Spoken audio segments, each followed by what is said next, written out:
Todo mundo tá conseguindo ver, ouvir aí? Só, mano. Bom, então, como todos Ela tá escondida embaixo não da mesa. sabiam, mas sabiam, já desconfiavam, o nosso Portugal. Ah, acertou. Eu sabia. Não, eu que falei. Então. Eles desconfiavam, mas saber só a gente. Só eu só. Eu sabia. Bom, mas vamos lá. Vou olhar aqui que horas são para controlar o tempo igual para todo mundo. Beleza, estamos no horário. No horário. Novo horário, né? Porque o velho.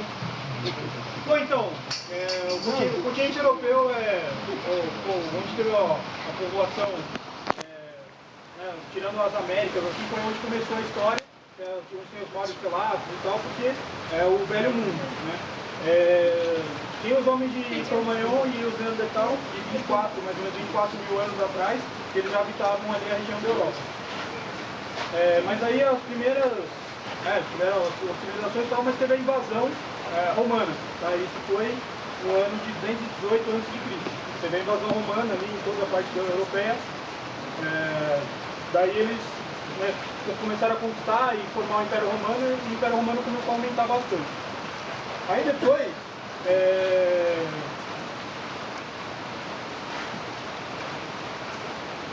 eu não lembro agora direito a data aqui. Bom, mas depois disso o Império Romano, ele teve um grande período de auge, e aí depois ele começou a ter uma decadência. E com a decadência, teve a invasão dos muçulmanos, árabes lá na região, tá, de novo. E eles ficaram lá, acho que até 1090 mais ou menos, que foi quando teve toda a parte da Península Ibérica, Portugal e Espanha, ela foi dominada, né, tanto pelos romanos como pelos árabes depois, pelos muçulmanos, mas aí ficou uma parte nos Astúrias, que era a parte de cima, ficou um pessoal refugiado lá, e aí depois de lá eles começaram a reconquistar essa parte da Península Ibérica, né, Portugal e Espanha, começaram a descer, e aí eles foram reconquistando, formando o Império Português. E aí Portugal foi o primeiro país, assim, do jeito que a gente conhece, formado. Tá? Isso foi mais ou menos em torno de 1100 a 1100, 1200. Eles formaram o primeiro reino de Portugal.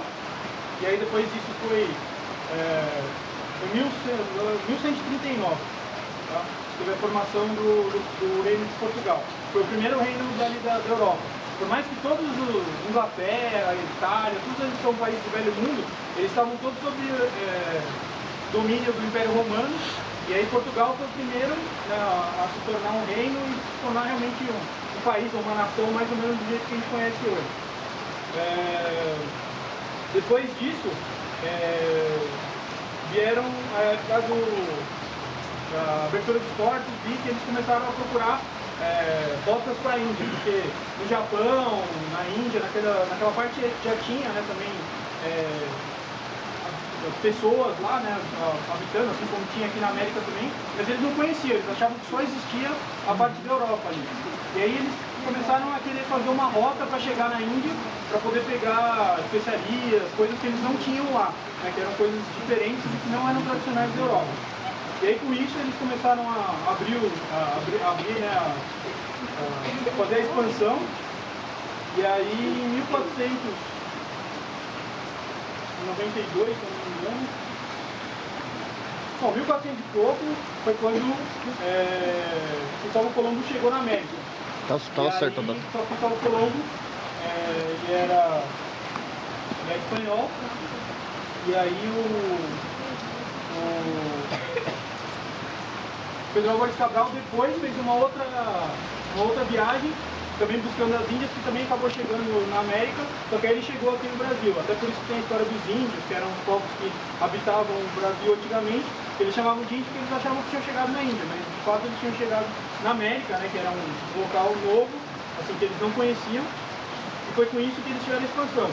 Aí eles também desceram para a África, né, como a rota que eles iam fazer era descendo pela África para chegar até o Oriente, eles também foram criando colônias e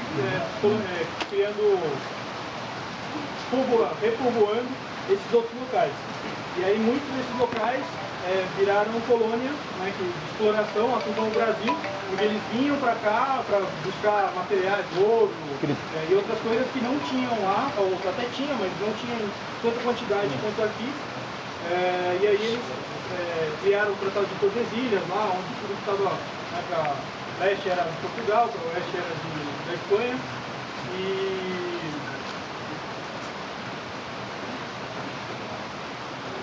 é isso aí. Aí, com essas novas colônias, Macau, etc e tal, é uma coisa muito importante também para que tem a ver com o escotismo em Portugal. Tá? E aí o chefe Mirusso vai falar agora. Essa situação nos domínios portugueses, né, da região da Ásia, foi criou colônias. E um fato interessante é o seguinte, o movimento escoteiro português não começou em Portugal, começou em Macau, em 1911, que era uma colônia portuguesa, tá? Mais alta. Quem fundou aí o movimento escoteiro foi o tenente Álvaro Machado, tá? Foi em 1911 em Macau. Em Portugal, o movimento escoteiro se iniciou em 1912, um ano depois, também levado por esse tenente Álvaro Machado. Tá? Em 1913, já existiam 3 grupos de escoteiros em Portugal, tá? Em que eles fundaram a Associação dos Escoteiros de Portugal. Tá? Então, a primeira associação a surgir em Portugal. Evoluindo, aí, em 1923, surgiu em Portugal o Corpo Nacional de Escutas, tá? Que é o escotismo praticado pela Igreja Católica. Tá? Eles falam que é o escotismo católico português. Foi fundado na cidade de Braga, tá? Por Dom Manuel Vieira de Matos e pelo Dr. Avelino de Matos. Tá?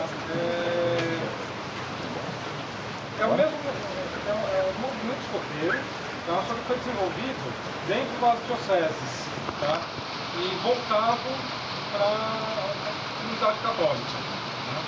Então acabou Portugal tendo 2 associações escoteiras. Tá? Bom, o escotismo também português, além de Macau, né, atingiu todas as outras colônias, né?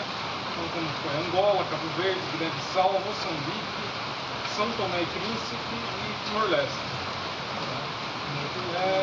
Essas colônias, elas foram colônias de Portugal até mais ou menos a década de 70, quando eles acabaram conquistando a independência. E muitas delas se tornaram ou ditaduras civis ou passaram por ditaduras também comunistas, né, dentro do regime comunista. E isso fez com que basicamente o escotismo se extinguisse, chegasse bem próximo à extinção do movimento escoteiro nessas colônias. Tá? Uma coisa que se tem que observar que é importante aí dentro da história do movimento escoteiro é que assim, os regimes totalitários não combinam com o movimento escoteiro, tá? Porque o movimento escoteiro prega aí o desenvolvimento, a responsabilidade individual, democracia e a paz. Que são conceitos que não combinam muito com regimes totalitários. O próprio Portugal viveu aí um período muito longo de ditadura, tá? Foi pelo Salazar, e ele chegou a baixar um decreto extinguindo o movimento escoteiro de Portugal. Tá? Só que por intervenção do arcebispo Dom Manuel Vieira de Matos, que é o fundador lá do escotismo católico português, até por uma força política dele, por Portugal ser um país de maioria católica, ele conseguiu reverter esse quadro, tá? E o movimento escoteiro continuou existindo, tá? Nas 2 associações, tanto os escoteiros católicos como dos independentes. Tá? Atualmente, lá em Portugal, tem uma efetiva de 73 mil escoteiros, isso são dados de 2010. Tá? As 2 associações, elas se agruparam e formaram a Federação Escotista de Portugal. E é reconhecida também pelo órgão. Tá? As 2 associações dentro dessa federação são reconhecidas pelo órgão também, pela Organização Mundial do Movimento Escoteiro. Tá? Curiosidade agora, Tá? Seria as divisões, né? Que eles têm dentro dos grupos de escoteiros, como nós temos aqui, eles também têm. Então,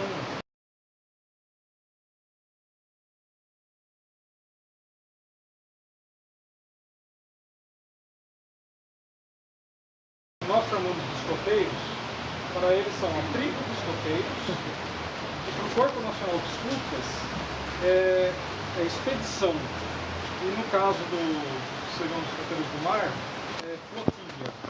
Tá? Os sêniores, a Associação dos Escoteiros trata como tribo de exploradores. E o Corpo Nacional de Escutas como comunidade, né? Ou frota, que são os dois escoteiros do mar. E o clã também, que tem o Atlântico aqui, tá? Nas duas secções. Então, o chefe de falou que tem mais ou menos 70 e poucos mil escoteiros lá. Para vocês terem uma ideia, a população de Portugal é mais ou menos em torno de 10 milhões de pessoas. Eles têm 73 mil escoteiros. Nós aqui no Brasil, nós temos 190 milhões de brasileiros. A gente tem menos de 60 mil, 59 mil quebrados escoteiros. Então a gente tem muito menos do que eles lá. Aí o nosso escotismo é tão velho quanto. Eu acho que é até mais velho, né? Deles lá é de 1911. Aí só para vocês também, não sei se vocês pesquisaram para ver quais são os países que têm maior quantidade de escoteiros do mundo. O primeiro, sabe? Indonésia? Índia não. Finlândia? O primeiro é a Indonésia. Tá falando meia hora aqui do meu lado. Tem 7 milhões. Tá meia hora do meu lado falando. Aí o segundo é os Estados Unidos, tem 6 milhões e pouco. Só que a população da Indonésia são 200 milhões, mais ou menos parecida com a nossa. Os Estados Unidos são 400 e poucos milhões, 450. Aí são os dois maiores, depois, se eu não me engano, o terceiro ou é Índia, ou Tailândia, ou vice-versa. Tá? E nesses países, tanto Tailândia, Índia e menos Estados Unidos, né, mas Indonésia. Indonésia e Filipinas também é forte, ele faz parte da grade curricular de escoteira, da escola. Tá? Então, se você for, por exemplo, você vai numa papelaria, aí você vai comprar caderno, vai comprar o livro de sei lá, indonésio, lá, sei lá como é que é a língua, e você compra o uniforme escoteiro, canivete, no mesmo lugar. Então tem nas papelarias lá. Não é uma papelaria, lógico, né? Não é obrigatório, mas é uma matéria, assim. Então, você pode optar por algumas coisas, entre elas o escotismo, em vez do esporte, sei lá, em vez de educação física. E aí, por isso que tem um número muito grande de associados lá. Aí, pra vocês terem uma ideia, tem mais ou menos 30 milhões. Mas já tem tarde, né? Tem quase um terço está lá na Indonésia, aí mais um grande pedaço está lá nos Estados Unidos. E o resto é de 2 milhões para baixo. Então, esses dois Nossa, são maiores, foda, velho. 2, 3 milhões para baixo. Então, esses são 7, 6, 7 alto, quase 8 e 6 alto, quase 7. Então, já corresponde a mais ou menos metade dos escoteiros do mundo, tá? Esses dois países. Uma buza.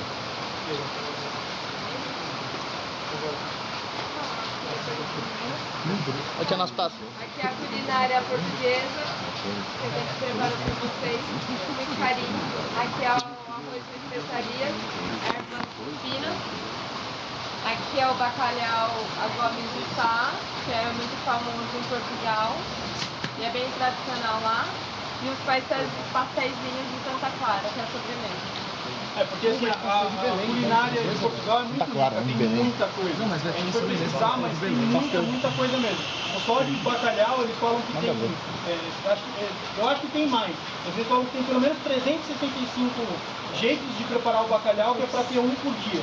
Tá, para você comer cada dia um jeito diferente de bacalhau, sem repetir durante o ano. Então, para vocês verem a riqueza e a quantidade de coisas que tem. Bacalhau lá é Só para fazer abundante. o bacalhau tem 365 receitas. A gente foi ver o pastel, né, o Santa Clara, tem 2 tipos de fazer, pastel de natas, tem 3, 4 tipos de fazer, pastel de Belém, tem tipos de fazer, é muita coisa. Então a gente pegou, esse daqui é o gume de sá, era um dos mais tradicionais, aí tem umas outras coisas, tem o frigido português, que vem carne de porco, linguiça, umas outras coisas assim também, carne bovina também.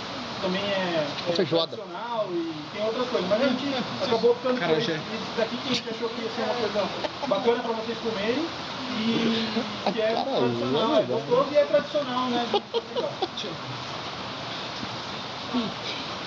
Aí os nossos vinhos do Porto. Olha lá, suco de uva.